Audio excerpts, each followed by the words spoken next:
नमस्कार, मी पंजाब डक हवामान अभ्यासक मुक्काम पोस्ट गुगळी धामणगाव तालुका शिल्लोद जिल्हा परभणी। आज 2 ऑगस्ट या 3 दिवसामध्ये काय राज्यामध्ये सूर्यदर्शन असणार आहे।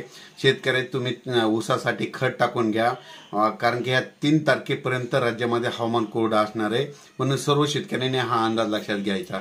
परत 4 तारखेपासून राज्यामध्ये पावसाला सुरुवात होणार आहे। खूप मोठा पाऊस पडणार आहे। सर्व शेतकऱ्यांनी हा अंदाज लक्षात घ्यायचा आणि आपण आपल्या शेतीची कामे करून घ्यायची। 1 ऑगस्ट आणि 2 ऑगस्ट दरम्यान राज्यामध्ये काही भागात ऊन असणार आहे, पण सर्व शेतकऱ्यांना सांगू इच्छितो खरं तर पाऊस 2 ऑगस्टला सुरू होणार आहे।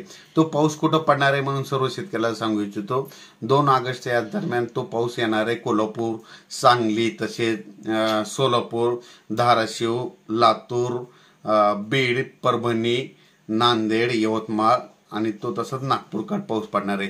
म्हणून 2 आणि 3 तारखेचा सर्व शेतकऱ्यांनी हा अंदाज लक्षात घ्यायचा आहे।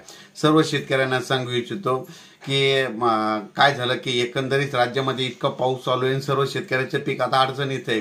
म्हणून सर्व शेतकऱ्यांना माझी एक विनंती आहे की सर्व शेतकऱ्यांनी काय करायचं, आपलं समजा सोयाबीन असो या कापूस असो, तर तुम्ही काय करा की आता वापसा शक्य नाही, म्हणून कसतरी आपल्या याच्यातून पीक वाचवण्यासाठी आपल्या त्या सोयाबीनला, कापसाला बुडाला जर सुपर फॉस्फेट थोडा फेकला तर काय होईल, ते शेत लवकर हडकू शकतं।